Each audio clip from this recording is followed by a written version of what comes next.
السلام علیکم دوستو، میں ہوں محمد غلمان اور آپ دیکھ رہے ہیں گل کریشنز۔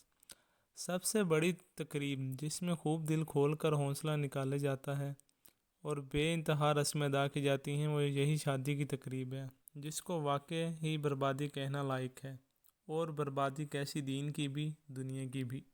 اس میں جو رسمیں ادا کی جاتی ہیں وہ یہ ہیں: سب سے پہلے برادری کے مرد جمع ہو کر لڑکی والے کی طرف تعین تاریخ کا خط لکھ کر نائی کو رخصت کرتے ہیں۔ یہ رسم ایسی ضروری ہے کہ چاہے برسات ہو یا راہ میں ندی نالے پڑتے ہوں، جس میں نائی صاحب کے بالکل ہی رخصت ہو جانے کا احتمال ہو، غرض کچھ ہی ہو، مگر یہ ممکن نہیں کہ ڈاک کے خط پر کفایت کریں یا نائی سے زیادہ کوئی معتبر آدمی جاتا ہو اس کے ہاتھ بھیج دیں۔ شریعت نے جس چیز کو ضروری نہیں ٹھہرایا، اس کو اس قدر ضروری سمجھنا کہ شریعت کے ضروری بتلائے ہوئے کاموں سے زیادہ اس کا اہتمام کرنا خود ناانصافی ہے۔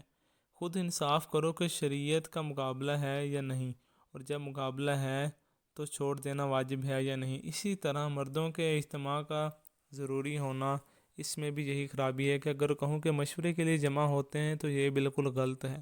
وہ بیچارے تو خود پوچھتے ہیں کہ کون سی تاریخ لکھیں، جو پہلے سے گھر میں خاص مشورہ کر کے مقرر کر چکے ہیں وہی بتا دیتے ہیں، اور وہ لوگ لکھ دیتے ہیں۔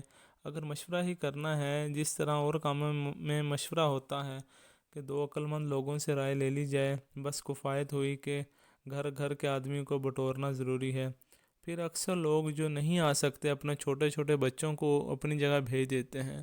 بھلا وہ مشورے میں کیا تیر چلائیں گے؟ کچھ بھی نہیں، یہ سب من سمجھوتیاں ہیں۔ سیدھی بات کیوں نہیں کہتے کہ صاحب یوں ہی رواج چلا آتا ہے، بس اس رواج کی برائی اور اس کے چھوڑنے کا واجب ہونا بیان کیا جاتا ہے۔ غرض اس رسم کے سب اجزاء خلافت شرع ہیں۔ پھر اس میں یہ بھی ہے ایک ضروری بات کہ جو خط بھیجا گیا ہے اس کا رنگ سرخ ہو۔